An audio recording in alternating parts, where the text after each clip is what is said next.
Welcome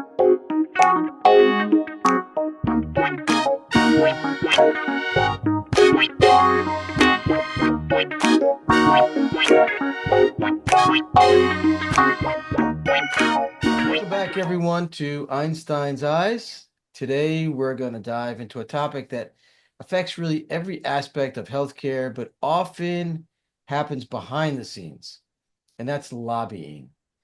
Now, how do laws and policies get shaped, get made?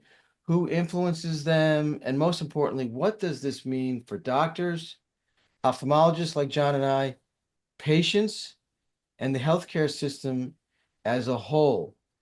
And some people really have good things to say about lobbying. Some people have bad things to say. They say it's horse trading, etc. We have a really interesting guest today, Ted Popley. But before I introduce Ted, I'm Carl Rosen. I'm an oculoplastic surgeon, neuro-ophthalmologist at Ophthalmic Associates in Anchorage, Alaska. I train with Jack Hennerdale and Ron Bird, and I'm here with my buddy and former co-resident back at Einstein, Jon Ditkoff. Jon? Hello, everyone. I'm Jon Ditkoff. I worked with Carl over 30 years ago at Albert Einstein, hence Einstein's Eyes. And then I've been in northern New Jersey, about 20 minutes out of New York City, practicing general ophthalmology, specializing in cornea. And I'm very excited about today's guests. Thank you, Jon. So to introduce Ted, Ted and I go way back. Not only does he live near me, not only do our kids hang out together, but we go back because I met Ted back in Juneau through Frank Bickford, who was our lobbyist for the American Academy of Ophthalmology here locally in Alaska. I was the Alaska State Ophthalmology president about 10 years ago. Now we have Scott Lemstrom. And, we had the optometry scope of practice issues. I'm not going to touch on that. But Ted was the Alaskan attorney for the legislature. Ted was the House and Senate majority, you said? Yes. And now Ted is a lobbyist, a very successful lobbyist with extensive experience navigating legislative halls, advocating for policy change. And Ted, from Jon and I, welcome to the show. So give us your background, your journey, and then we'll dive into it. Sure. Thank you very much, Carl. I appreciate it. Nice introduction. My name's Ted Popley, 56 years old, and I do live here in Anchorage. This is my 30th year living here from 1994 on. My permanent home is here in Anchorage. It's also my 30th consecutive winter that I have moved down to Juneau for the 4-month session that happens every winter from January till May. And so I've sort of adopted 3 decades of a dual lifestyle and have a house and an office down there. And that's where the bulk of the work that we do occurs because, of course, the legislature meets officially from January through May for 121 days. And that's when all the activity happens, the committees moving bills and governors signing or vetoing them. And so that's the bulk of what we do. Moved here in 1994 after law school at the University of Arizona because I fell in love with Alaska, took the bar here, and did a very short stint in private practice. And then, as Carl accurately said, I started working for the legislature as a staff attorney, which was a really fun era, and worked on both the Republican House and Senate legislative priorities. And then in 2007, left that job to become a lobbyist. So going on 20 years and I have 21 clients. Currently, I'm an independent contractor. Lobbyists are split. There's in-house lobbyists who are just simply employees of an organization, a major hospital or a labor union might have somebody on staff who just does exclusively that. But guys like me and guys like Frank, there's a handful of us down there who are independent contractors. And so I represent any number of different types of clients, labor unions, native corporations, technology companies, all that sort of thing. So I'd like to say we're about an inch deep and a mile wide on all topics. And lobbying is an interesting field because a lot of people, there just aren't many out there, and they sort of operate in this nebulous world that people don't either know about or care about. And so I do get asked by people who aren't exposed to politics, what is it exactly you guys do? And that's a big question. So I'll leave it there, and you can ask me to elaborate on anything you think your listeners would be interested in. The Alaska legislative building in Juneau, where Ted goes to every day to lobby our legislators, both on the House side, the Senate side, Democrats, Republicans, Independents. Lobbying is essential for advocacy. You know, you influence policymakers, you try to craft or modify laws in ways that benefit specific industries, professions, or communities. In healthcare, this means everything from, drug pricing, medical liability reform, which is a big one for John and I, insurance regulations, and even the approval of new treatments. PBMs is big lately. Without lobbying, we wouldn't have input from medical professionals, hospitals, or patient groups in the legislative process. So it is really, really important. But lobbying can get a bad rap. Some see it as backroom deal making, as I said, horse trading, but others, like myself, see it as essential advocacy. So, can you break it down? What exactly is lobbying and why it's particularly important in healthcare? Sure. And I think you hit on something that sort of misunderstood nature of what lobbyists do, and probably was a time in an era gone by when, but lobbying at the federal level is huge. Obviously, there are hundreds of lobbying firms there that lobby Congress, and they usually get the bulk of the attention. But every state, like Alaska, has a series of guys like me lobby the state legislature on state issues. But in the olden days, I think they probably got a bad rap because it was a sort of a Wild West kind of profession, and there was probably a lot of negativity attached to the way people got things done. Some of that still exists, but the vast majority of those things have been regulated out of existence. You can't, go down there and write a bunch of checks and buy a bunch of fancy dinners and then, wink, wink, and get whatever it is you want out of the legislature. The succeeding eras of laws and regulations through the Public Offices Commission restrict what a lobbyist can do a lot. And so while the reputation may still be out there, my mother, before she passed away, had to answer, well, what does your kids do? And, oh, well, my son's a lobbyist. And, frequently we've got the question, well, what does that mean? What do they do? And her answer, which I think is pretty accurate, was it's really largely about education. There's 60 legislators, a lot of them are brand new, and they just don't have the time or the bandwidth to dig into a lot of issues. And so something that's very important to the practice of ophthalmology is likely not going to cross the radar of a whole lot of policymakers. And so, you may have a handful of them who care about your bill, your legislation, your policy that you're trying to affect, but a lot of them just simply won't have the time or the interest in it. And so if you can't go down to Juneau for 120 days, which very few people who work for a living can do, you need a mouthpiece, you need a spokesperson. And that's where you hire your advocate, your lobbyist, and say, okay, you're down there every day. You have a relationship with these people, educate them and tell them that this is a bad idea or this is a great idea, depending on which side of the bill you're on.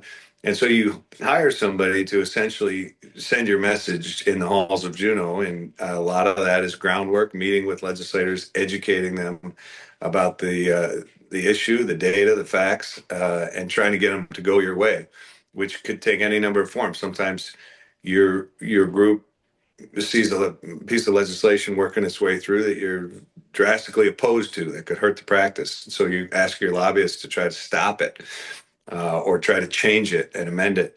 And the other side of the coin is, hey, we need a law to help the practice survive and thrive. And that is your job. You're a lobbyist. Go down there and get a bill introduced or get a regulation passed. And, then that lobbyist goes to work trying to meet with people, educate them about the issue, try to sway them with arguments and data and try to get them to go your way. And it's a real moving target kind of process. And, 60 personalities and 60 opinions and 60 votes. And, you just do your very best to try to convince as many of them as you need to go your way on something. And that's really the sort of picture of lobbying. And healthcare, of course, huge topic, and it's growing every year. It's a major employer in the state. It's a major expenditure from providers, from insurance companies, and our healthcare costs are very high in Alaska, and people are well aware of it. And there's a collective effort, I think, on policymakers' part to bring those costs down, of course, because their constituents are the ones paying them. And there's a lot of increased effort to rein in healthcare costs. And that's why you're seeing the surge in legislation that really goes to the heart of the medical profession for all providers. He's a councilman in his town and has been for many years. And I'll get John's take on this, but I did want to highlight that, Alaska is really unique. It has unique healthcare challenges because we have remote communities, we have physician shortages. It is almost impossible to recruit ophthalmology, and I know the other specialties have the same issues around lobbying playing a role in shaping Alaska's healthcare policies. I think revolve around the CON. I think the certificate of need. I think around telemedicine reimbursement, Medicaid funding, remembering that we have three sort of cohorts. We have the military, we have the native section, and we have the private section, that affect patient care and that provide patient care. So I also was hoping that you could dive into how lobbying occurs by selecting either the prevailing party, the party in power, a influential legislature, for example, someone on the rules committee, someone on the healthcare committee. How does this all play into selecting who you target? And as I do want to highlight, though, that you're right, education is the key. Yeah, that's a really good question. And I think the short answer is it's the reason you hire a specialist in medicine like your colleagues when, a generalist might say, hey, I'll take a crack at it. I've seen eyes and I've read anatomy books. Well, you're not going to go to a generalist to get eye surgery. You're going to find the best, most experienced person you can because you only got one set of eyes. And lobbying there's no book on lobbying. You can't go to school for it. You can't learn it just because you're smart. You're not going to be a necessarily good lobbyist. It takes a lot of relationship building, and it takes a lot of personality, and it takes a lot of social time as well as professional time, because ultimately the most important function of a lobbyist, I think, is getting you in front of those important policymakers. And like it or hate it, it's very difficult for somebody in the public, even a physician, to just pick up the phone and call the government.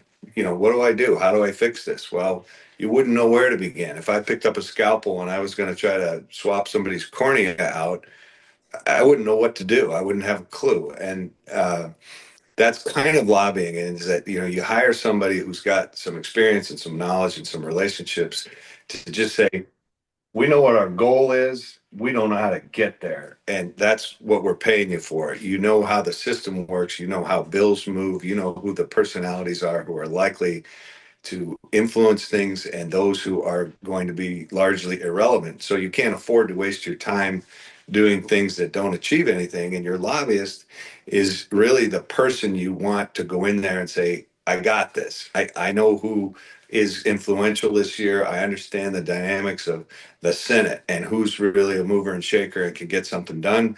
And I don't want to waste a bunch of time on people who might not be as relevant this year. And so the political makeup, the way they organize, who they appoint to leadership positions, committee chairs, all really important.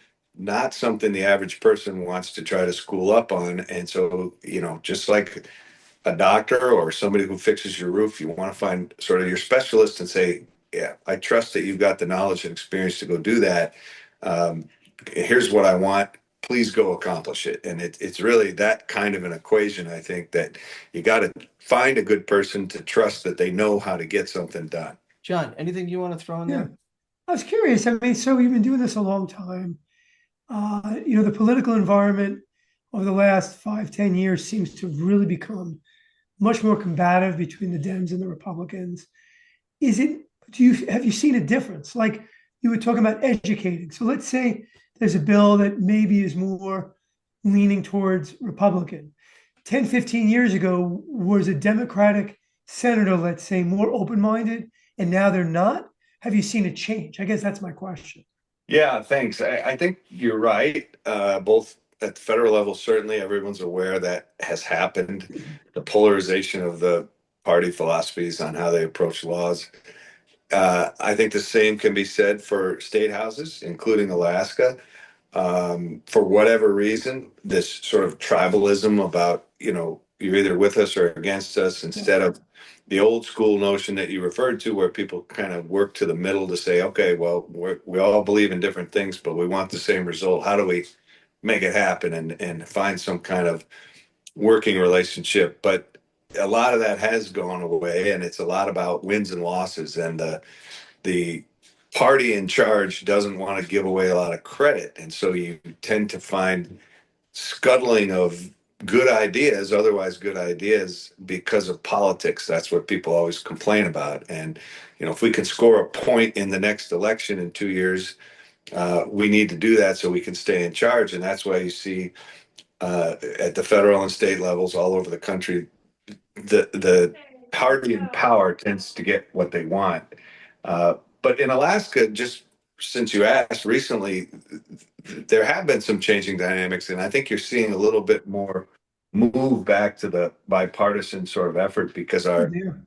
majorities are very close in the House and the Senate, and there's a little bit of blending in both, especially in the Senate, where there's a coalition now. It's not a pure Republican, it's not a pure Democrat majority. And as odd as that is in many states, you've got nine Democrats and five Republicans forming the majority in the state Senate for the next couple of years. And that's unusual. You've got the sharing of leadership and responsibilities. And so they have to work together. They can't just serve the interests of the Democratic group or the Republican group. They have to try to find common ground. And that's, I think, a good thing. And it's happening a little bit in the House, not quite as much, but there are a couple of Republicans now in a largely Democratic majority, and it's only 21-19 right now, majority versus minority in the House. And that one vote margin doesn't give you a lot of room for being extremist, or you can't risk losing a vote, or you don't have 21 out of 40, which is what you need to move something. So I think it's a dynamic that's less partisan now, even if it's only a little bit, than recent past. How often is someone not willing to be educated? Like there's a bill that is that you go in to talk to someone about, and they're just not interested at all. Do you think because you've been doing it for a while and you have relationships, most of the time they're at least willing to listen to you? They're always willing to listen, and I think they appreciate it. Legislators have egos like everyone else, and they want to be perceived as being in the know and having some knowledge about a topic, because they're going to be forced to debate it. They're going to be forced to vote on it, ask some questions in the committee process.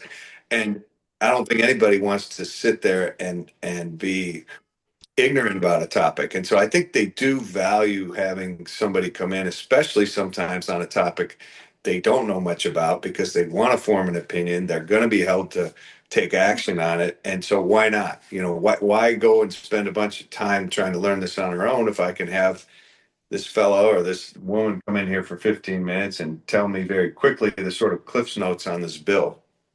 Do most lobbying firms charge hourly, or like per victory, or like in other words, is there a way to say we're going to pay you if we're victorious in this bill, and we're not going to pay you if we're not, or they never do that? Never. It's actually against the law. The statutes that govern the lobbying employer relationship prohibit any contingency fees, unlike a lawyer, where, hey, we'll take your case, and if we win, we'll take a third, and if we don't, you pay nothing.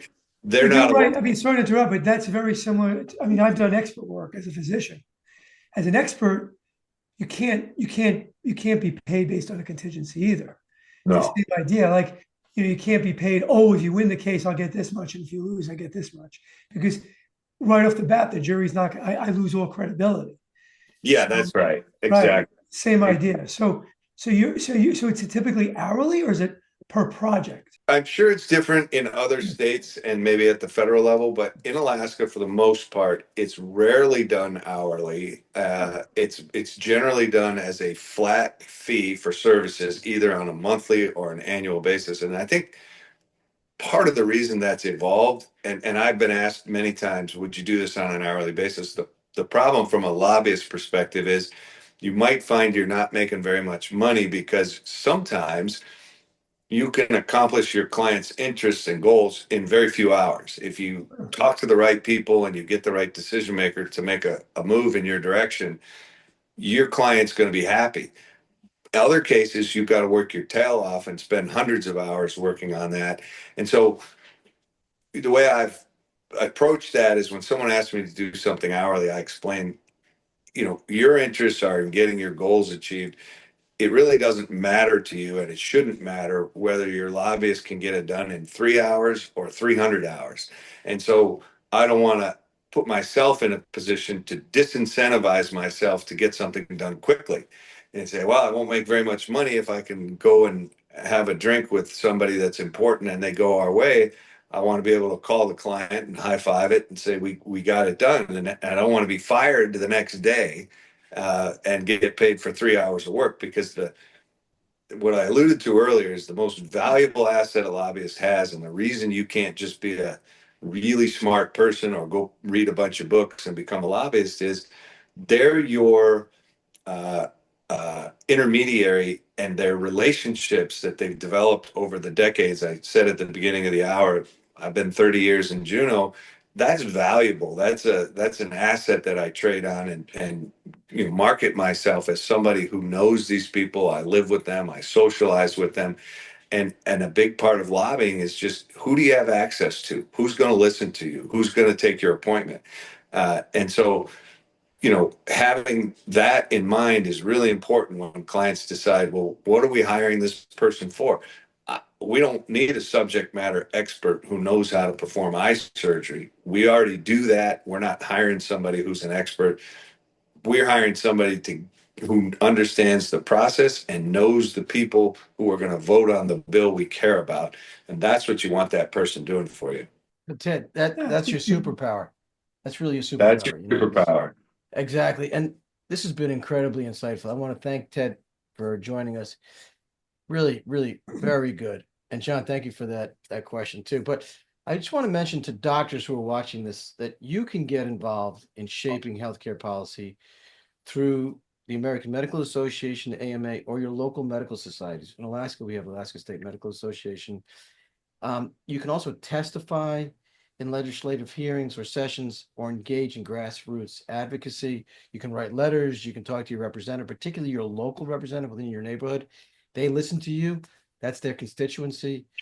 You can join a coalition, educating patients within your practice, having a brochure that bullet points the important issues. But these are all ways to affect policy. One last question. Go ahead. If you were speaking to a young attorney right now in law school, would you advise them to become a lobbyist?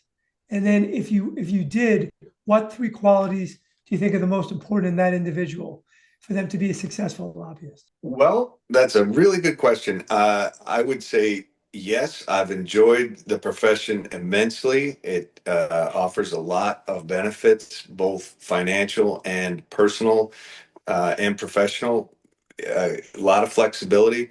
I would say that person needs at least two important things, and they need to get exposed to the people involved in the process, the arena in which you want to lobby. Because, like I said, to be the smartest person in the world, it doesn't matter if you can't get in the door with decision makers on behalf of your client. And so, really need to have some kind of background or working relationship. So get in and take a staff job or go get elected or do something that exposes you to people that you can form relationships with. And then two, think about how you want to live your working life. If you like talking to people, if you like having a wide variety of subject matters, not a specialty, then maybe lobbying is the right fit. There's a lot of interpersonal communication, a lot of writing, a lot of talking, a lot of meetings with people you may not get along with. and your job is to get along with all of them. So I would recommend it. I wouldn't say it's something you should do right out of school, because you're not really going to have much to offer people, and it'd be hard for you to get someone to want to retain you, because they, if I were the client, I'd be asking, well, what do you bring to the table? What's your experience level in this area? And you say, well, I read a book on lobbying. I'm really smart. I got a 4.0. You say, well, how does that get me a meeting with Senator so-and-so? So. Negotiations, crisis management, but just emotional quotient is your best friend. And that's your superpower. Ted, this is a perfect note to end on. Jon, thank you. If you've enjoyed this discussion, if you found value, please share, like, and subscribe. And we are going to see you on the next one. Really appreciate everybody. Thanks again, guys.